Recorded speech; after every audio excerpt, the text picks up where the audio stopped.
শরীফ ওসমান হাদি জুলাই অগ্রভাগের এক অকুতোভয় বীর যোদ্ধা।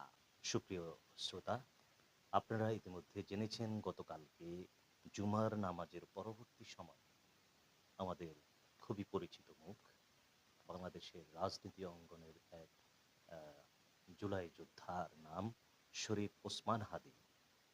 গতকালকে ঢাকা ৮ আসনে বিজয়নগর পল্টন এলাকায় নির্বাচনী প্রচারণা চলাকালীন সময়ে তাকে অত্যন্ত সুপরিকল্পিতভাবে খুব কাছে থেকেই তার মাথায় গুলি করা হয়েছে, আপনারা জেনেছেন।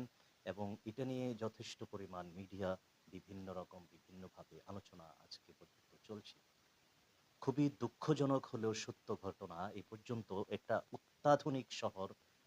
আধুনিক শহর, ঢাকা শহরের প্রাণকেন্দ্র এই বিজয়নগর কালভার্ট রোড এলাকায় প্রকাশ্যে দিবালোকে মোটরসাইকেলে করে আহ, পালিয়ে গিয়েছে এই খুনের উদ্দেশ্যে গুলি করা সেই কুলাঙ্গার।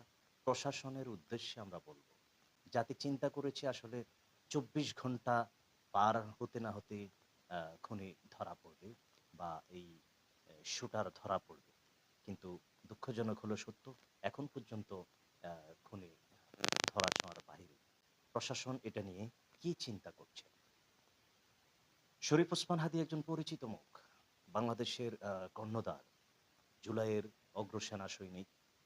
তার যদি কিছু হয়, আমি আশা করব দেশের রাজনীতি অঙ্গনে এবং পরিস্থিতি খুব বেশি ভালো হবে না। আমরা যেটা বুঝতে পেরেছি গতকালকেই, সকল দল মত নির্বিশেষে মানুষ গতকালকেই জানান দিয়ে দিয়েছে। প্রচার, মিডিয়া সকল কিছুতেই আমরা দেখেছি। এবং ইতিমধ্যে বাংলাদেশের দুটি বৃহত্তম দল, বাংলাদেশ জামায়াত ইসলামী গতকালকেই ইনস্ট্যান্ট ঢাকা মহানগরী দক্ষিণ থেকে শুরু করে সকল জায়গায় শরীফ ওসমান হাদির ন্যাক্কারজনক ঘটনার তীব্র নিন্দা জানিয়ে এবং অতি দ্রুত শুটারকে আইনের আওতায় নিয়ে আসার জন্য যে বিক্ষোভ মিছিল বের করেছে। আবার আজকে দেখেছি ছাত্র শিবির এবং বিএনপি আজকে মাঠে নেমেছে ওসমান হাদিকে যারা গুলি করেছে তাদের বিচারের দাবিতে, তাকে আইনের আওতায় নিয়ে আসার দাবিতে আজকে ছাত্রদল, বিএনপি, ছাত্র শিবির সহ আহ, প্রায় অনেক দলই আজকে বিক্ষোভ করেছে। আমরা যদি একটু পিছনের দিকে তাকাই, গত সপ্তাহের আগের সপ্তাহে সম্ভবত আহ, জুলাইয়ের আরেকজন সৈনিক বলা যায়, অগ্রভাগের সৈনিক, এবি পার্টির মহাসচিব ব্যারিস্টার আসাদুজ্জামান ফুয়াদের উপর